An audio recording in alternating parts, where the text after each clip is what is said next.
Crecen las críticas al proyecto de reforma fiscal, reforma tributaria o reforma social, como lo llama el gobierno, que insiste en la necesidad de implementarla, y algunos expertos dicen que se debe hacer, pero no tan ambiciosa como lo está presentando el gobierno. En medio de esta polémica, pues están en riesgo el futuro de programas sociales muy importantes, pero también el efecto sobre el ingreso en la clase media y, por qué no decirlo, su efecto en las elecciones presidenciales.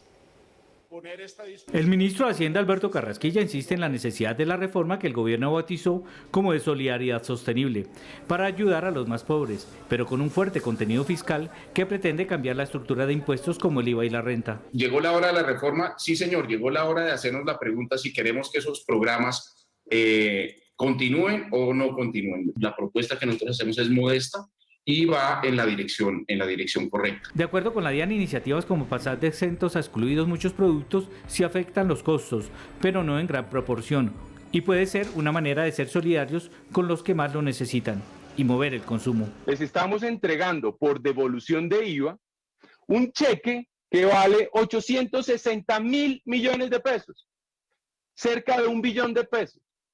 ¿Qué queremos nosotros? Buscar la solidaridad.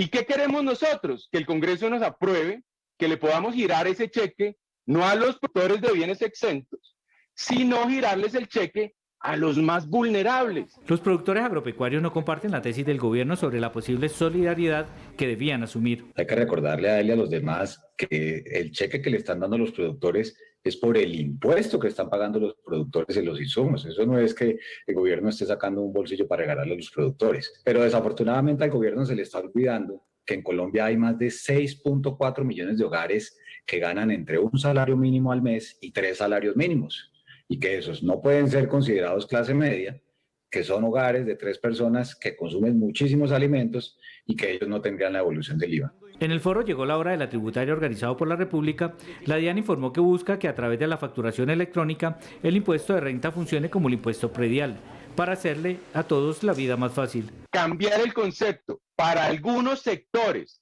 de evasión, que el que no tiene RUT, aquel que nunca presenta una declaración de renta, enviarle no una declaración sugerida, sino una factura de renta. Otros expertos sostienen que la reforma tributaria no es buena ni mala, pero sí necesaria, aunque tal como está planteada, es un golpe a los asalariados. Pero vivienda, ahorro y medicina deberían ser temas protegidos.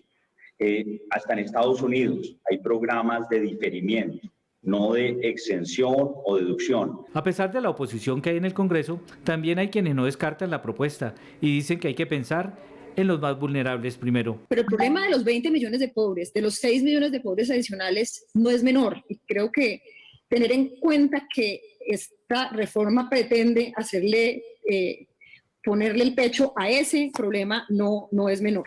Los ministros, por su parte, dicen que ante la caída de los ingresos y los mayores gastos, sí hay que hacer una reforma, pero no tan ambiciosa. Esto de haber entrado a hablar de IVA a servicios públicos, esto de haber entrado a elevar el costo de las cadenas de valor de la producción de alimentos, pues de una u otra manera sí cae muy mal y resulta que francamente no es aceptable en el país en este momento. ¿Cómo va a ser oportuno ponerle más impuestos justamente a la gente que está saliendo y todavía ni siquiera están saliendo? Estamos en cuarentenas, estamos en toques de queda.